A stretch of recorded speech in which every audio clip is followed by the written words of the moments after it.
নবনীরদনিন্দিত কান্তিধারম রসসাগর নাগর ভূপবরং।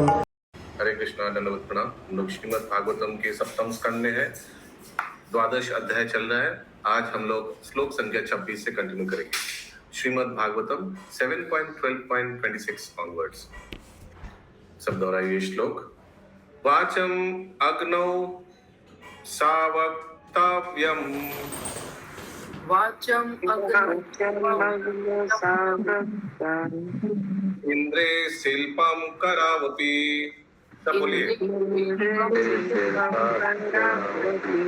पदानि गत्य वायसी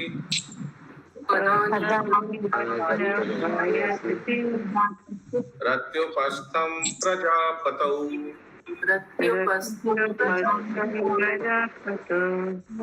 मृत्यौ पायुं विसर्गं च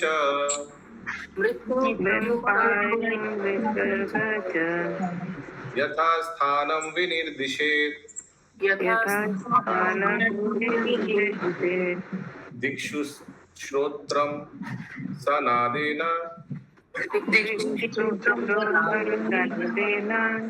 स्पर्शेनाद्यात्मनि त्वचं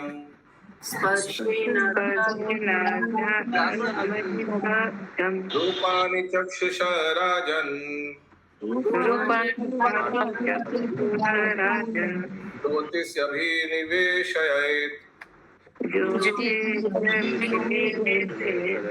अप्सु प्रचेतसा जीव्यम्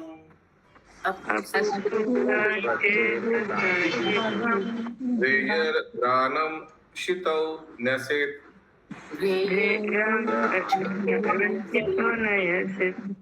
Yes, continue माता जी। अनुवाद। एक सेकंड प्रभु जी, फैन ऑफ कर लो।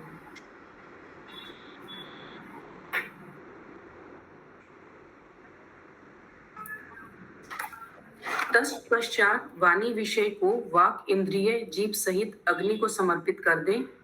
कला कौशल तथा दोनों हाथ इंद्रदेव को दे दें। गति करने की शक्ति तथा पांव भगवान विष्णु को दे दें। उपस्थ सहित इंद्रिय सुख प्रजापति को सौंप दें। गुदा को मलोत्सर्ग क्रिया सहित उसके असली स्थान मृत्यु को सौंप दें। ध्वनि कंपन समेत श्रवण इंद्रियों को दिशाओं के अधिपति को दे दें। स्पर्श समेत स्पर्श इंद्रियां वायु को समर्पित कर दें। दृष्टि समेत रूप को सूर्य को सौंप दें। वरुण देव समेत जीभ जल को दे दें तथा दोनों अश्वनी कुमारों देवों सहित घ्राण शक्ति पृथ्वी को अर्पित कर दें। ठीक है, ये वानप्रस्थ व्यक्ति का मृत्यु के समय ऐसा वो करना चाहिए। ठीक है, वानप्रस्थ का आलोचना हो रहा था पिछले दिन, याद होगा आप लोग को। अगला श्लोक 29-30 एक साथ सब दोहराइए। मनो मनोरथे चंद्रे, बोलिए। बुद्धिं बोध्ये कवौ परे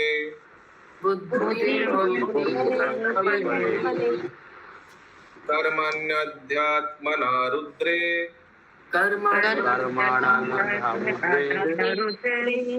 यदाहं ममता क्रिया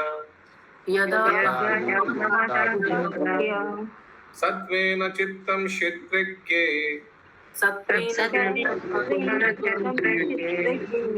गुणैर्वैकारिकं परे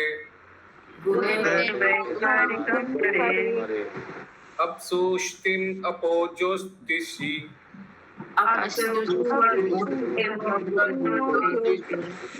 अदो वायो न भास्यमम् कूटस्थे तच्च महति तदनते अक्षरे च तत्।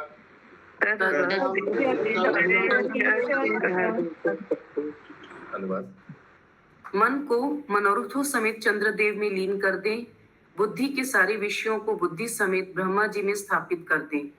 मिथ्या अहंकार जो प्रकृति के गुणों के अधीन रहता है और मनुष्य को यह सोचने के लिए प्रेरित करता है मैं यह शरीर हूँ और इस शरीर से संबंधित प्रत्येक वस्तु मेरी है, उसे भौतिक कार्यकलापों समेत मिथ्या अहंकार के अधिपति रुद्र में लीन कर दे। भौतिक चेतना को विचार के लक्ष्य समेत प्रत्येक जीवात्मा में और भौतिक प्रकृति गुणों के अधीन कर्म करने वाले देवताओं को विकार युक्त जीव समेत पर ब्रह्म में लीन कर दे। पृथ्वी को जल में, जल को सूर्य की ज्योति में, इस ज्योति को वायु में, वायु को आकाश में, आकाश को मिथ्या अहंकार में, मिथ्या अहंकार को समस्त भौतिक शक्ति महत्त्व में, फिर इस महत्त्व को अप्रकट अवयवों भौतिक शक्ति का प्रधान स्वरूप में तथा इस अप्रकट अवयव को परमात्मा में लीन कर दे। ओके, मैं फिर से दोहरा रहा हूँ। पिछले दिन ये सब जो आलोचना किया जा रहा है, ये वानप्रस्थ व्यक्ति मृत्यु के समय कैसे हर एक अपने शरीर का, पंचभूत द्वारा शरीर का हर एक चीज को कैसे वो सब यहीं छोड़ जाता है। 31 नंबर श्लोक सब दोहराइए। इत्तक्ष रतायात्मानम्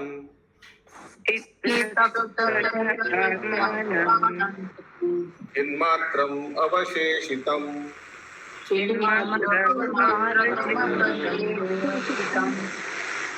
ज्ञात्वा द्वयो अर्थ विरामेत्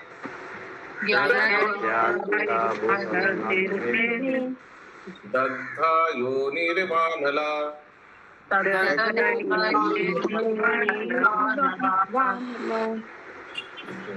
जब इस तरह, राजेश्वर प्रभु जी म्यूट कर लीजिए।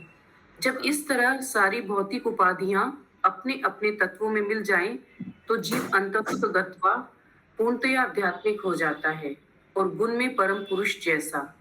इस संसार से वह उसी तरह अवकाश ले ले जिस प्रकार काट के जल जाने पर उससे उठने वाली लपटें शांत हो जाती हैं। जब भौतिक शरीर विविध भौतिक तत्वों में लौट जाता है तो केवल आध्यात्मिक जीव बचता है। यही ब्रह्म है और यह गुण में पर ब्रह्म के तुल्य है।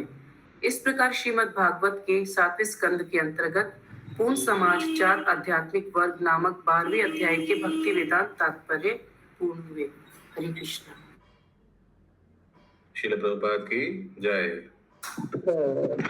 तो इस तरह से भौतिक शरीर सब चीज मिला दिया और सूक्ष्म शरीर भी मिला दिया ना, मन बुद्धि अहंकार सब एक एक करके मिल गया। बाकी रहा क्या बबीता माता जी?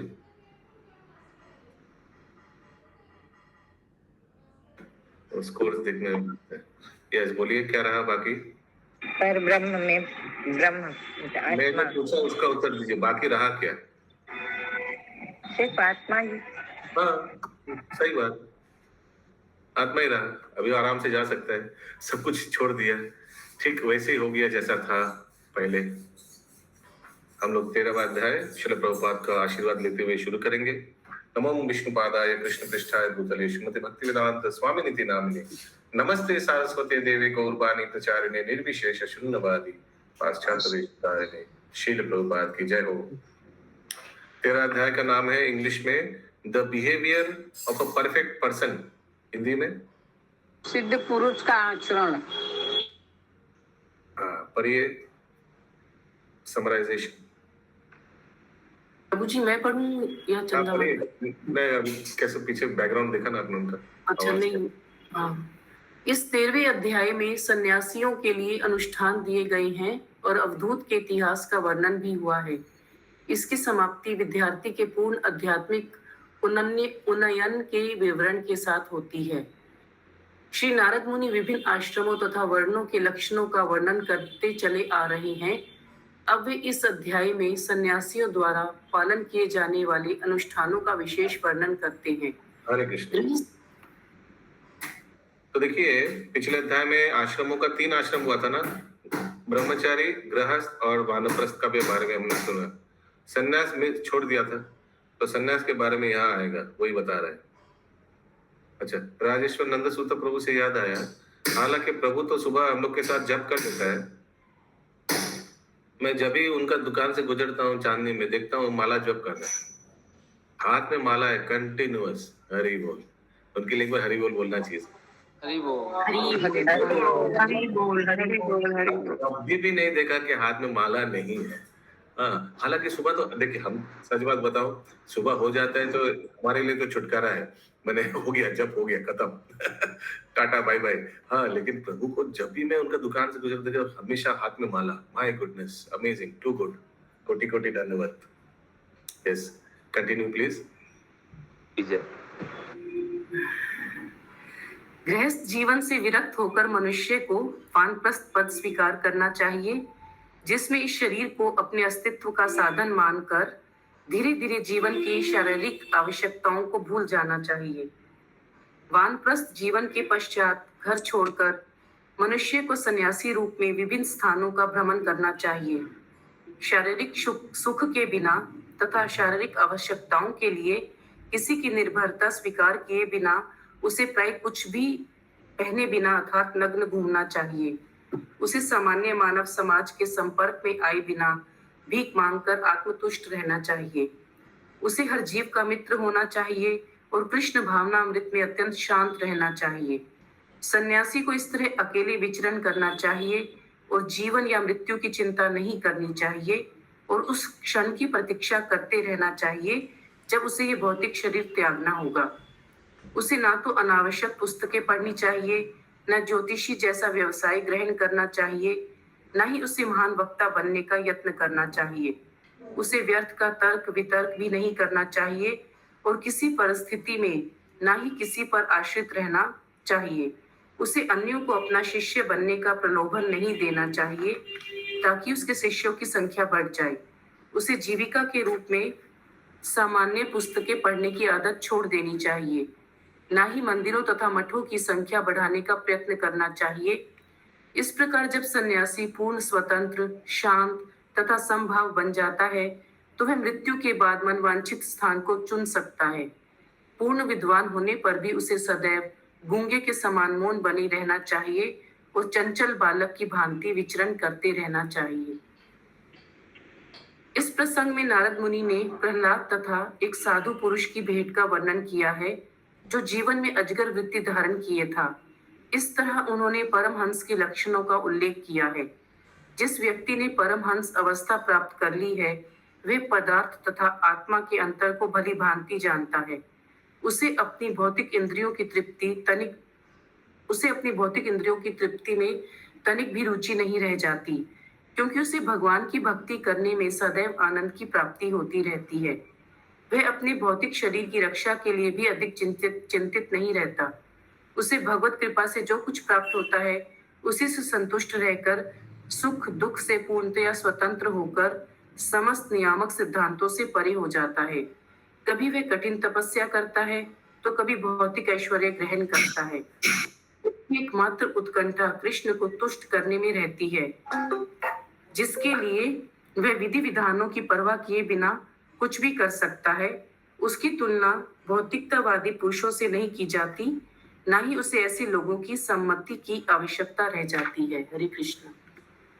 ओके, तो ये सब इस चैप्टर में आने वाला है। बहुत इंटरेस्टिंग चैप्टर है। पहला श्लोक, ये सब कौन किसको श्रवण करवाएगा? इंद्रावती माता जी। सुन नहीं पाया। नारद जी युधिष्ठिर महाराज को बोल रहे थे। एकदम बोलिए सब। श्री नारद वाच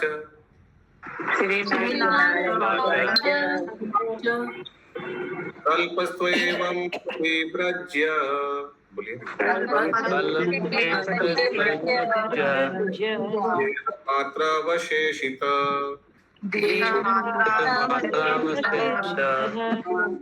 ग्रामेक रात्र विधिना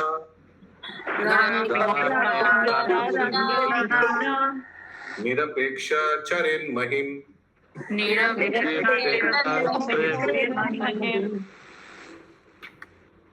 श्री नारद मुनि ने कहा, जो व्यक्ति आध्यात्मिक ज्ञान का अनुशीलन कर सकने में सक्षम हो उसे सारे भौतिक संबंधों का परित्याग कर देना चाहिए और शरीर को उस योग्य बनाए रखकर उसे प्रत्येक गांव में केवल एक रात बिताते हुए एक स्थान से दूसरे स्थान की यात्रा करनी चाहिए।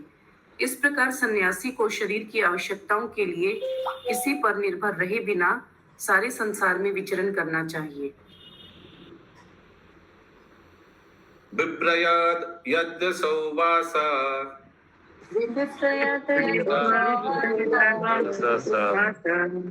कोऽपि नाचाद तनं परम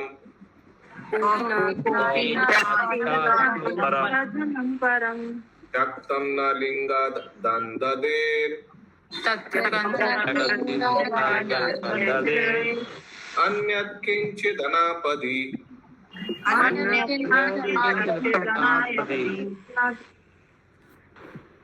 संन्यास धारण किए हुए व्यक्ति को अपना शरीर ढकने के लिए वस्त्र तक का भी उपयोग नहीं करना चाहिए। यदि उसे कुछ पहनना ही पड़े तो उसे कोपीन के अतिरिक्त कुछ भी नहीं पहनना चाहिए, और यदि आवश्यक ना हो तो सन्यासी को दंड भी नहीं धारण करना चाहिए।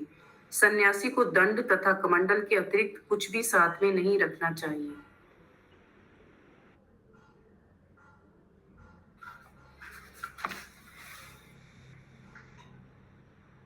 एक एव चरेत् भिक्षुर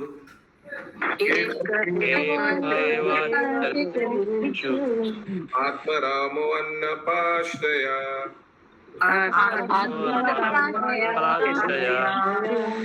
सर्वभूतेषु इच्छन्तो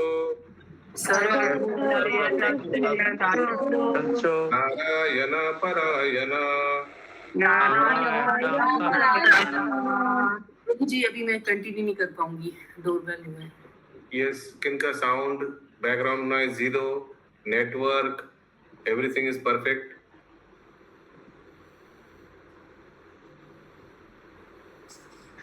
ज्यादा उम्मीद हो गया। पढ़ू मैं? हाँ, नहीं, ये हमिंग साउंड कहाँ से आ रहा है? एक बार आप म्यूट करिए। हाँ, बोलिए, पढ़िए।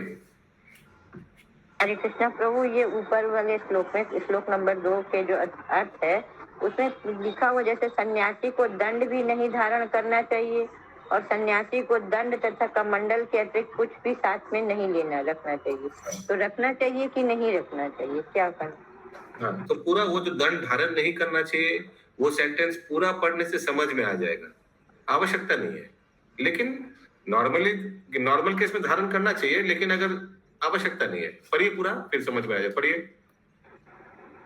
उसे कॉपीन के अतिरिक्त कुछ भी नहीं पहनना चाहिए और यदि आवश्यक ना हो तो सन्यासी को दंड भी नहीं धारण करना चाहिए। ठीक है, आवश्यक ना हो तो अगर अभी प्रचार कर रहे हैं, अभी सोचिए लेक्चर दे रहे हैं, हाँ, या तो उस समय अगर दंडा धारण कर लेंगे तो मन उसमें रहेगा ना, उसको पकड़ के रखना पड़ेगा, तो not needed. But in normal circumstances रहना चाहिए उनके साथ, बट स्पेशल सर्कमस्टांसेस में नहीं रहने से भी चलेगा, ऐसे उनको लीजिए। ठीक है, तात्पर्य अनुवाद। आत्मतुष्टि सन्यासी को चाहिए कि वह द्वार द्वार से भीख मांगकर जीवन यापन करे।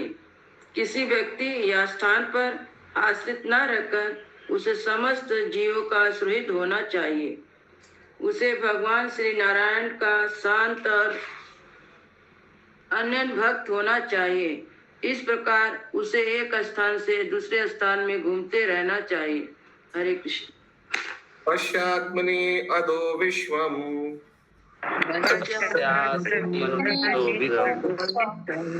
परे सदा सतो अव्यये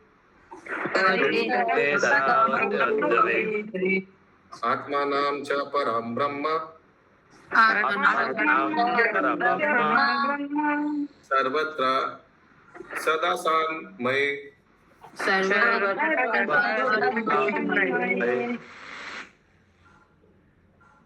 अनुवाद।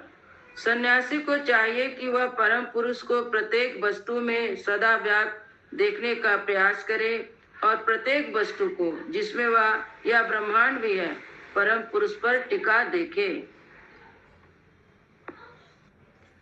आशा करता हूँ सब पॉइंट समझ में आ रहे हैं, इसीलिए आप लोग प्रश्न नहीं कर रहे हैं। 5 नंबर श्लोक। सुप्ति प्रबोधयो सांध्वो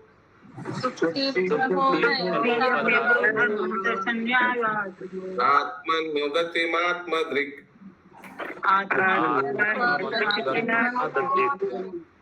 पश्यन् बन्धं च मोक्षं च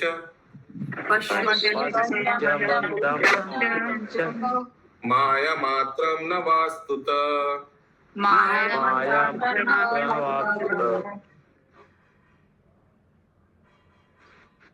अनुवाद। उस अचेत अवस्था एवं चेतन अवस्था में तथा इन दोनों के बीच की अवस्था में अपने आप को समझने का प्रयत्न करना चाहिए। आत्मा में स्थित होना चाहिए। इस प्रकार उसे अनुभव करना चाहिए कि sound not good disturbance. Bharati माता जी पढ़िए।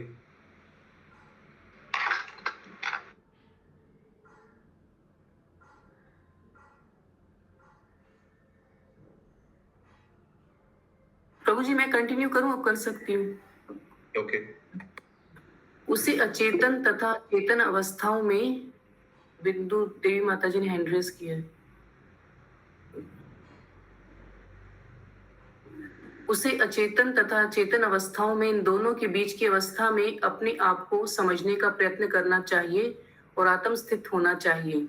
इस प्रकार उसे यह अनुभव करना चाहिए कि जीवन की बद्ध तथा मुक्त अवस्थाएं मात्र भ्रम है, वे वास्तविक नहीं है। ऐसे उच्च ज्ञान से उसे सर्वव्यापी परम सत्य का दर्शन करना चाहिए। तात्पर्य। अचेतन अवस्था अज्ञान, अंधकार या भौतिक जगत के अतिरिक्त कुछ भी नहीं है। चेतन अवस्था में मनुष्य जागृत रहता है। अचेतन तथा चेतन दोनों की मध्य अवस्था में कोई स्थायी अस्तित्व नहीं रहता। अतएव जो व्यक्ति अपने को समझने में बढ़ा चढ़ा है, उसे यह समझ लेना चाहिए कि अचेतन तथा चेतन मात्र भ्रम है, क्योंकि मूलतः इसका अस्तित्व नहीं होता, केवल परम सत्य का ही अस्तित्व है। जैसा कि भगवान ने भगवत गीता 9.4 में पुष्टि की है, मय्या तद इदम सर्वम जगत अव्यक्त मूर्तिना मत्स्थानि सर्वभूतानि न च अहम तेषु स्थितः। यह समग्र ब्रह्मांड मेरे अव्यक्त रूप में मुझ में व्याप्त है। सारे जीव मुझ में हैं, किंतु मैं उनमें नहीं हूँ। प्रत्येक वस्तु कृष्ण के निराकार रूप के आधार पर विद्यमान रहती है। कृष्ण के बिना कुछ भी नहीं रह सकता। अतएव कृष्ण का श्रेष्ठ भक्त भगवान को बिना भ्रम के सर्वत्र देख सकता है। प्रभु जी, ये जो लाइन गई है, प्रत्येक वस्तु कृष्ण के निराकार रूप के आधार पर विद्यमान रहती है, इसका क्या मतलब?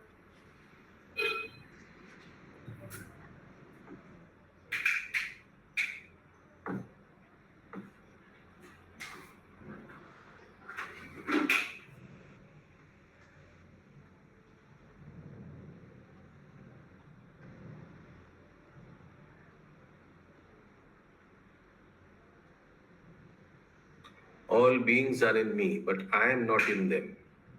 तो हर एक all beings, सब कुछ भगवान में है, लेकिन भगवान उनमें नहीं है।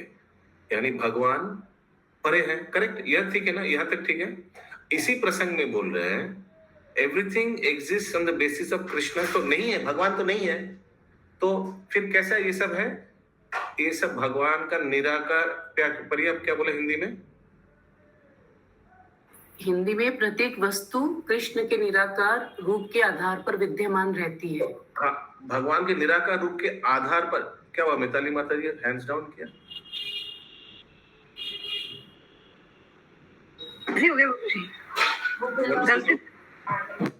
ओके। सो भगवान तो अभी अब भगवान तो नहीं है इधर में, लेकिन सब तो भगवान के आधार पे ही है। सो वही लेना चाहिए। फिर से पढ़िए, देखिए अभी इस बार क्लियर होता है या नहीं। इस बार अर्थ में जो अर्थ है वो कैसे नारद जी समझा रहे हैं, ये पूरा समझ में भी नहीं आ रहा। यस, निर्गुणा माता जी फिर से पढ़िए। प्रत्येक वस्तु कृष्ण के निराकार रूप के आधार पर विद्यमान रहती है। हाँ, so everything is resting, but on the basis of impersonal feature, because Krishna is not present here personally. फिर ये सत्यभामा माता जी।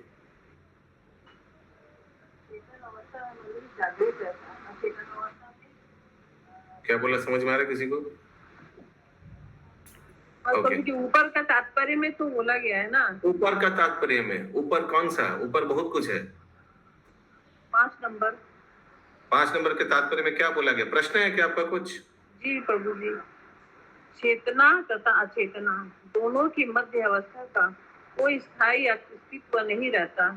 हाँ, अतएव जो व्यक्ति अपने को समझने में प्रगत है उसे यह समझ लेना चाहिए कि अचेतन तथा चेतन मात्र भ्रम है।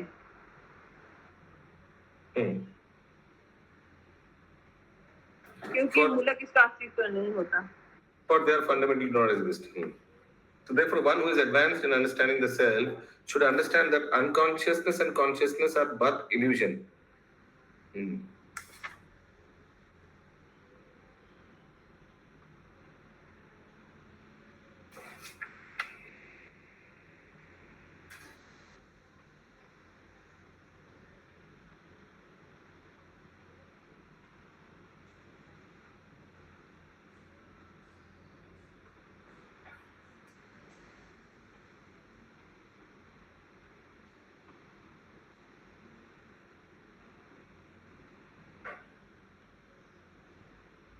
देखिए, अनुवाद पढ़िए।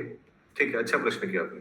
अनुवाद पढ़िए सत्यभामा माता जी, साउंड अच्छा क्लियर करके अनुवाद पढ़िए 5 नंबर का। उसे अचेतन अवस्था एवं चेतन अवस्था में तथा इन दोनों के बीच की अवस्था में अपने आप को समझने का प्रयत्न करना चाहिए और आत्मा स्थित होना चाहिए। इस प्रकार से उसे यह बस यहाँ तक। तो उसको अपने आप चेतन और अचेतन में अपने आप को समझना चाहिए। तो हम लोग अगर अपने आप को अभी म्यूट करिए, समझे कि हम लोग भगवान के दास हैं। हम लोग जो इस माया जगत में आया है ये अपने आप को सुधारने के लिए आए हैं।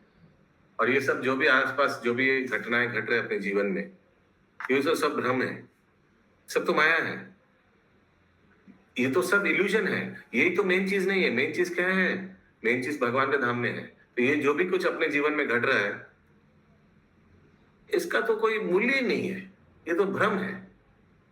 उसीलिए नीचे लिखा है तात्पर्य में, he should understand that unconscious and conscious are but illusion, for they fundamentally do not exist.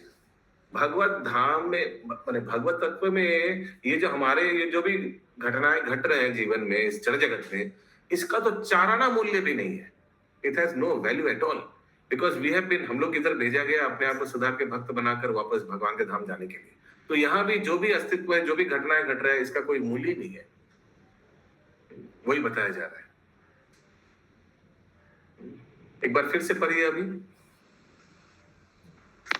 उसे अचेत अवस्था एवं चेतन अवस्था में तथा इन दोनों के बीच की अवस्था में अपने आप को समझने का प्रयत्न करना चाहिए और आत्मा स्थित होना चाहिए।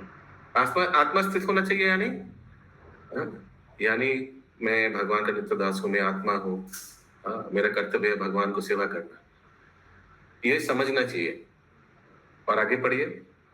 इस प्रकार उसे यह अनुभव करना चाहिए कि भगवान की बद्ध तथा मुक्त अवस्थाएं मात्र भ्रम है, ये वास्तविक तथ्य नहीं है। ऐसे उच्च ज्ञान से उसे सर्वव्यापी परम सत्य का दर्शन करना चाहिए। ठीक है, यस महामंत्री माता जी। जो स्लोली बोलिएगा तो दैट हम समझ पाए। जीवन को बद्ध तथा मुक्त अवस्थाएं मात्र भ्रम है। यहाँ पे बद्ध और मुक्त अवस्थाएं मतलब बद्ध तो समझ में आ गया। मुक्त माने यहाँ मुक्ति का अवस्था का बोलते हैं, ओके, यानी ब्रह्म ज्योति में विलीन होना। इंग्लिश में लिखा है लिबरेटेड स्टेज, ठीक है, वो भ्रम है, दैट इज नॉट हम लोग का लक्ष्य। प्रभु जी हमको आवाज पता नहीं क्यों नहीं आ रहा है आप लोग का। एक बार लॉग आउट करके लॉग इन करिए। अगला श्लोक 6 नंबर। यस माधव सर प्रभु। वो बोल रहा है दोस्त हरे कृष्ण प्रभु 6 नंबर इसमें देखिए पे दिया है। 6 नंबर 6 नंबर अभी करेंगे। यस हरे कृष्ण प्रभु এখানে বলেছে চেতন আর অচেতন এই দুইয়ের মধ্যবর্তী অবস্থা, এই দুইয়ের মধ্যবর্তী অবস্থা কোনটা? সুষুপ্ত অবস্থা যখন শুয়ে থাকে একদম ঘুমে, গভীর ঘুমে। আচ্ছা আচ্ছা, সুষুপ্ত মনে আছে 3টে অবস্থা ছিল। হ্যাঁ হ্যাঁ হ্যাঁ হ্যাঁ।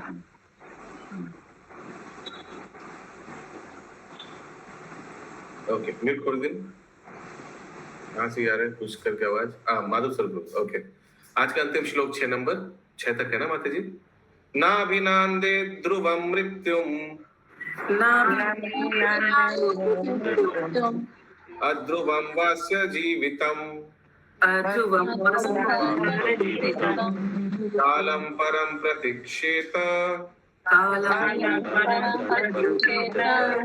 भूतानां प्रभवाप्ययम्।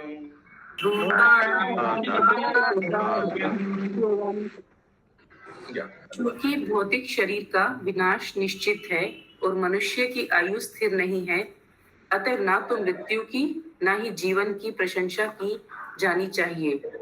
प्रत्युत मनुष्य को नित्य काल का अवलोकन करना चाहिए, जिसमें जीव अपने आप को प्रकट करता है और अंतर ध्यान होता है। मतलब माता जी मरता है और जीवन प्राप्त करता है।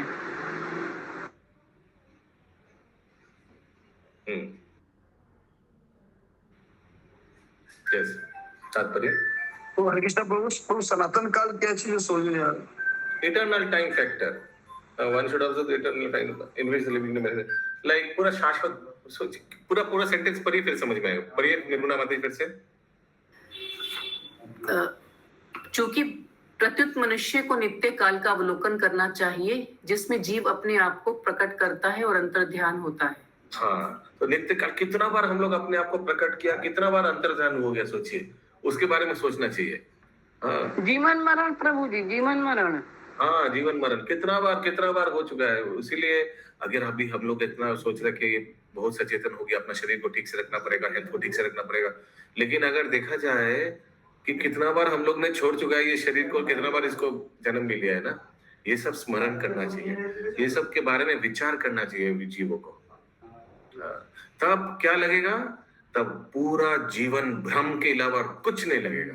Everything is illusion. ये सब जो चिंतन करने बोल रहा है, इसीलिए कि तब पता चलेगा कि जीवन का अंतिम लक्ष्य क्या है। यस, मानव श्रीमती जी। प्रभु ये सब समझने के बाद ही तब वैराग्य आएगा, मतलब सन्यासी बनने का मन बनेगा। एकदम तात्पर्य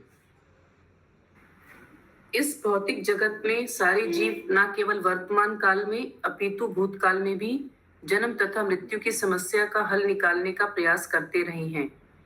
कुछ लोग मृत्यु पर बल देते हैं और प्रत्येक भौतिक वस्तु को भ्रम बताते हैं, जबकि अन्य लोग जीवन पर बल देते हैं और इसे अक्षुण्ण तौर पर सुरक्षित रखकर यथाशक्ति भोग करना चाहते हैं।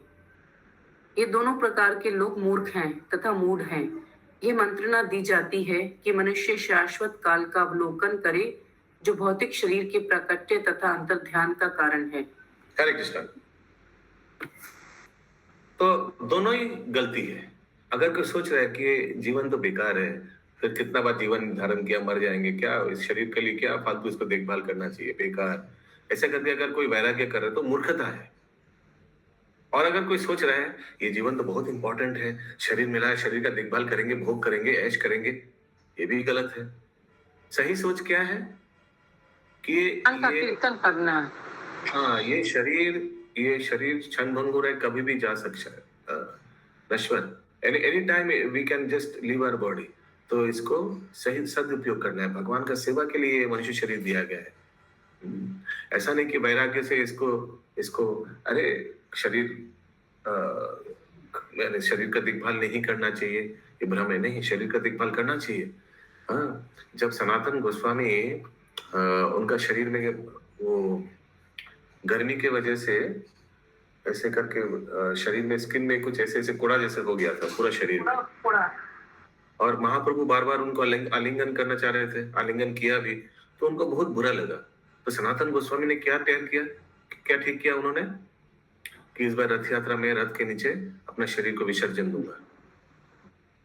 तो महाप्रभु उनको देखा, वो महाप्रभु तो समझ गया कि वो रथ यात्रा के रथ के चक्के में अपना शरीर को विसर्जन देगा, और जाकर महाप्रभु उनको पकड़ा, नहीं तुम ऐसा नहीं कर सकते सनातन, तुम वैष्णव हो गए हो, भगवान विष्णु का भक्त हो गए हो, ये शरीर और तुम्हारा नहीं रहा, ये शरीर भगवान का हो गया। तो ऐसा सोचना चाहिए, इसीलिए शरीर का देखभाल करना चाहिए उस हद तक जिस हद तक इसको भगवान की सेवा में लगा पाए। अगर कोई किसी का शरीर कोई सेवा में नहीं लगा रहा है, भगवान का सेवा में नहीं लगा रहा, तो वो शरीर का रियली देखभाल करना इज श्रमी एवं केवलम। माधव स्वरूप प्रभु। उसीलिए हरे कृष्ण प्रभु। एक सेकंड म्यूट कर दीजिए। उसीलिए म्यूट करिए। सेवा ढूंढना चाहिए। अगर सेवा में इस शरीर को नहीं लगा चुके हैं, देखना चाहिए क्या am I using my service for the body और for the seva of lord. If it is answer is no, find seva. ढूंढिए कहाँ सेवा है एंड कैसे मैं इस शरीर को सेवा में लगा सकता हूँ। Find out service and take service. Don't wait when service will come on your doorstep. It will never come. It will never come. वो परम पूज्य भक्ति नहीं क्या नाम, गौर गोविंद स्वामी महाराज का प्रवचन सुनना चाहिए। याद है मैंने सुना था कि गुरु के पास जाकर बोलना चाहिए, हे गुरुदेव, ये यू स्पिरिचुअल मास्टर। महाराज कितना सुंदर बता, बहुत पैशनेटली बोलते हैं, please spiritual master give me some service, how can I serve you, how can I be put in the service of Krishna. ऐसे करके भीख मांगकर गुरुदेव से प्रार्थना करना चाहिए, पुट मी इन सर्विस, हमको सेवा में लगाइए। इस तरह से भीख मांगना चाहिए। तो इसीलिए अगर सर्विस नहीं हो रहा है कोई, तो सेवा में हमको सरोज कृष्ण माता दिखा रहे, माला दिखा रहे, देखो मैं सर्विस में हूँ। Hare Krishna. Yes, very good. Yes, देखो, यस, ऐसे करके शरीर को सेवा में लगाना चाहिए। Time is impersonal form of Krishna. Okay, yes. प्रभु जी, जो घर में पूजा पाठ करते वो भी तो सेवा ही ना है। एकदम। अब सेवा अलग अलग आरती करिए। जो घर में है, one who housewife, try to do all the आरतीज। हर एक आरती। फिर हम देखें कि इंद्रावती माता जी, हमको बहुत अच्छा लगा कि रामायण पाठ ऑनलाइन कर रही है, यूट्यूब चैनल है उनका। Of course कोई हेल्प कर रहा है, of course ये सब technically, but can you imagine? I never imagine. ऐसे वेरी नाइस। ऐसे करके करिए, try to engage, see how you can serve. ढूंढिएगा तो बहुत उपाय मिलेगा। इस तरह से अलग अलग तरीके सोचिए ना, कैसे how you can serve the mission. Prabhupada का ये मिशन को कैसे सर्विस कर पाइएगा, किन महाराज का नाम बताया था आपने लेक्चर सुनने के लिए? गोविंद स्वामी महाराज। उनका प्रवचन सुनेगा तो हर एक प्रवचन इतना हाई पैशनेट, बंकिम प्रभु जैसा एकदम माने हाई पैशनेट प्रवचन, एकदम फुल वॉल्यूम में प्रवचन देंगे महाराज का। बहुत सॉलिड प्रवचन। वो एक था कि शिष्य कैसे वेट कर रहे कब हमको सेवा मिलेगा। गुरु इज वेरी वेरी बिजी। इतना शिष्य बना चुके हैं, टाइम नहीं है सब सेवा के लिए। जाकर ढूंढिए कहाँ सेवा है, ढूंढ के नियुक्त कीजिए, नहीं तो अपना शरीर वेस्ट होगा, ये मनुष्य शरीर वेस्ट होगा। Try to find out service. Who has the time to give you service? Try to find service. Narendra Sarwar प्रभु। हाँ, हरे कृष्ण प्रभु। जैसे मैंने कोई भी गुरुदेव हो, भगवान को बस हो, किसके लिए हम प्रेम कर रहे हैं, प्रेम तो ऐसे मुंह में बोलने से तो नहीं है, उसके लिए हम भी काम करना पड़ेगा। प्रेम ऐसी चीज है, जैसे भगवान के बारे में हम सोच रहे हैं प्रेम करना, ऐसे तो नहीं होगा। गुरुदेव के लिए हम प्रेम करने सोच रहे, उनके लिए काम माने सेवा, तो वो होगा। जैसे बादशाह का को माँ बोलते हम तुमको प्रेम करते हैं, अच्छा मानते हैं, ऐसे तो नहीं होगा। इसीलिए बादशाह के लिए कपड़ा धोना और उसको स्कूल जाकर रेडी करना, टिफिन रेडी करना, तो वो प्रेम होता है माँ और बच्चा। तो उसे जैसे पेड़ है, पेड़ में पानी देना, देखभाल करना, वो भी प्रेम है। इसीलिए भगवान गुरुदेव को, माने भगवान तो हम डायरेक्ट चिंता नहीं, लेकिन गुरुदेव के माध्यम से हम लगा, गुरुदेव के पास रहेगा तो मिलेगा। आप जैसे बोला ना, पूरा मिलेगा। ऐसे नहीं कि सेवा नहीं, कोई भी सेवा, बाकी भगवान को छोड़ के बाकी समय हम लोग क्या करते हैं, भौतिक जगत में हम लोग को प्रेम ढूंढते हैं, सेवा कर रहे हैं। माधव स्वरूप प्रभु। हरे कृष्ण प्रभु। यहाँ पर जो है, अब आप बताए प्रभु, दोनों गलत है। यहाँ पर मत बोलिए प्लीज। ये यहाँ पर श्लोक संख्या 6 तात्पर्य में है प्रभु। यहाँ पर 6 नंबर के बल देते हैं, एक सेकंड भौतिक वस्तु को भ्रम बताते हैं। हाँ, और फिर उसके बाद नीचे है, जबकि अन्य व्यक्ति जीवन पर बल देते हैं, इसे अस्थायी तौर पर सुरक्षित रखकर जल शक्ति भोग करना चाहते हैं। हाँ। और ये तो ठीक गलत है, समझ में आएगा। हाँ, समझ गया, दोनों ही गलत है। वो ऊपर वाला समझ में नहीं आएगा समझ। हाँ, तो मैं तो इसीलिए उदाहरण दिया था। म्यूट करिए। हाँ, कोई अगर सोच रहे हैं ये शरीर तो मैंने मर जाएगा कभी भी, हाँ चिता में चला जाएगा, तो इस शरीर का क्या देखभाल करे, छोड़ो, ये गलत है। हाँ या ना? हाँ, क्योंकि ये शरीर, हाँ, निर्देह माध्यम सुलभम सुदुर्लभम, ये तो बहुत सुपर फर्स्ट क्लास शरीर है मनुष्य शरीर। हाँ, इसमें भगवान का सेवा करने के लिए सबसे उपयोग शरीर है। तो जो ऐसा सोचते है वो मायावाद है।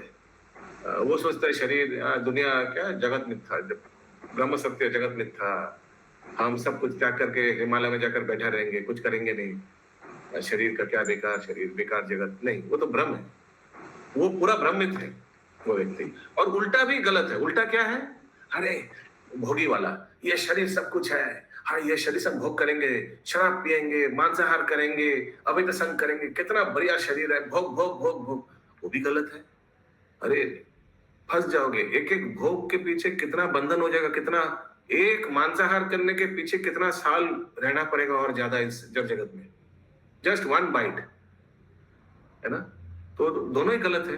तो इसको किस तरह से लेना चाहिए? फिर इस तरह से लेना चाहिए, शरीर टेम्पररी है, yes, but it's very useful. मनुष्य शरीर हो सकता है, कभी भी मृत्यु हो सकता है, तो बहुत उपयुक्त। उसीलिए वो श्लोक, निर्देह माध्यम सुलभम सुदुर्लभम, ये शरीर सुलभ है और दुर्लभ भी है। सुलभ क्यों है? देखिए कितना सुंदर मनुष्य शरीर, 2 हाथ 2 पैर, कहीं भी धाम जा सकते हैं, दंडवत कर सकते हैं भगवान के सामने, और हाथ दिया है, इसमें आरती कर सकते हैं भगवान के लिए, कितना सुंदर माला बना रहे हैं, भोजन बना रहे हैं, हाँ, कितना कुछ कर सकते हैं इस शरीर से। हाँ, नवदा भक्ति कर सकते हैं इस शरीर से। हाँ, और सुदुर्लभ भी है। एक तो सुलभ है, मैंने अभी बताया, सुदुर्लभ क्यों है? 80 लाख योनि क्रॉस करने के बाद ये शरीर मिला है। My goodness, can you imagine? 80 lakh, और 80 लाख 180 लाख गिनिए, देखिए कितना टाइम लगता है। 84 करोड़ ना? नहीं, जब मनुष्य शरीर तो 80 लाख के बाद ही मिला है ना। उसीलिए सुलभम सुदुर्लभम, तो सही उपयोग करना चाहिए। Make the best, every day should count for devotees. एक बार इस्कॉन में आ गए, जीवन का लक्ष्य पता चल गया, तो हर एक दिन should count, every day there should be progress in devotion. हर एक दिन नापना चाहिए, आज कुछ नया, आज कुछ किया। There should be short term goal, there should be medium term goal, there should be long term goal. आज से 1 साल बाद मैं भक्ति शास्त्री होना चाहिए, आज से 5 साल बाद मेरा भक्ति वैभव, भक्ति सदाचार हो जाना चाहिए, आज से 20 साल बाद मेरे द्वारा प्रेरित, या कोई किसी बोलेगा मैं मंदिर बनाऊंगा, मैं एक सेंटर बनाऊंगा, कोई बोलेगा मैं कम से कम 50 भक्ति वृक्ष खोलूंगा, कोई बोलेगा मैं ऐसे करके गौशाला खोलूंगा। ये मैं नाम नहीं लूंगा, राजन दौलत रमानी प्रभु बता रहे थे, किसी को बोलेगा मत, ऐसे पर्सनली बात होता है। मेरा इच्छा है कि मैं गौशाला खोलूंगा, बहुत बड़ा गौशाला बनाऊंगा, उसके लिए मैं बहुत फंड इकट्ठा कर रहा हूँ, मेरा लॉन्ग टर्म गोल यही है। ऐसा भक्तों को होना चाहिए, short term, medium term, long term, ये सब। अगर और अभी से अगर एक बार कोई गोल फिक्स कर लिया ना, विश्वास कीजिए वो एक दिन होकर ही रहेगा। It will 100% fructify one day. बस हृदय में वो बीज पोत दीजिए, नहीं तो जीवन का क्या महत्व? After coming into Prabhupada's mission, what is the point अगर ये सब नहीं है तो? नहीं, ये सब बंद कीजिए, ये ताली वाली बंद कीजिए, ठीक है? I'm very seriously telling you, each and everybody should have all this short term goal, medium term goal, long term goal. एक बार गोल स्थापन कर लीजिए, देखिएगा ऑटोमेटिक एक टुकुट टुकुट टुकुट टुकुट करके एक दिन जरूर आप पहुंच जाइएगा उसमें। Yes, please continue. और इस शाश्वत काल में जीव के बंधन को देखें। अतः श्री भक्ति विनोद ठाकुर ने अपनी गीतावली में गाया है, प्रभु इसका ट्यूनिंग तो पता नहीं कौन सा भजन है। अनादि कर्म फले पुरी भव नव जले, तोरी बारे न देखी उपाय, तोरी बारे न देखी उपाय। ये सत्यवा माता जी। बाबा, इनका साउंड मनुष्य लेने के मनुष्य शरीर के लिए 84 लाख योनियों का भ्रमण करना पड़ता है। क्यों कहते हैं ऐसा? आप जैसे बोले 80 लाख। ओहो, इनको 80 के बाद शरीर नहीं मिला है, तुमको 84 के बाद 85 लाख वाला शरीर मिला था इनको। जो आपको ऐसा शरीर मिला है ना जो 84 लाख योनि में है ही नहीं। यही लग रहा है, आप बोले 84 लाख के बाद मिलेगा आपको मनुष्य शरीर। नहीं, फिर भी 3 लाख बीच में आ रहा है ना। ओके, ठीक है। यस, कंटिन्यू, सही बोला। आगे। मनुष्य को शाश्वत काल की गतिविधियों का अवलोकन करना चाहिए, क्योंकि यही जन्म मृत्यु का कारण है। वर्तमान युग की सृष्टि के पूर्व सारे जीव काल के अधीन थे। काल के ही अंतर्गत यह भौतिक जगत उत्पन्न होता है और पुनः विनिष्ट हो जाता है। भूत्वा भूत्वा प्रलीयते। काल के वशीभूत होकर जीव जन्म जन्मांतर प्रकट होते तथा मरते हैं। यह काल भगवान की निराकार अभिव्यक्ति है, जो प्रकृति द्वारा बद्ध जीवों को भगवान की शरण में जाकर उससे उबरने का अवसर प्रदान करता है। Hare Krishna. Time is the impersonal represent, भगवान का निराकार रूप है ये समय। यही हम लोग को समय दिया, आयु दिया जा रहा है। सुधारो अपने आप को और वापस आओ। यस माता जी। हरे कृष्णा प्रभु जी, जो फर्स्ट लाइन है, मनुष्य को शाश्वत काल की गतिविधियों का अवलोकन करना चाहिए, इसका क्या मतलब? One should observe the activities of eternal time, which is the cause of birth and death. हाँ, अनादि कर्म फले, वही तो अनादि कर्म फले। सोचिए हम लोग का माने कर्म माने ये पोरी भव नव जले, ये भव सागर में गिर गया। हमारा कर्म, अनादि कर्म कितना खराब था कि इस जल में गिर गया। अनादि।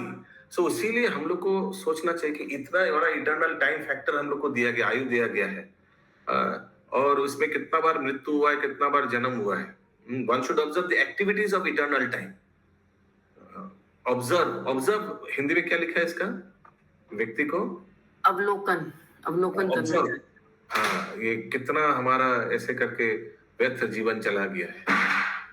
ये सब बैठ के लोगों को समझना चाहिए, विचार करना चाहिए। जो हो गया सो हो गया, अभी और नहीं।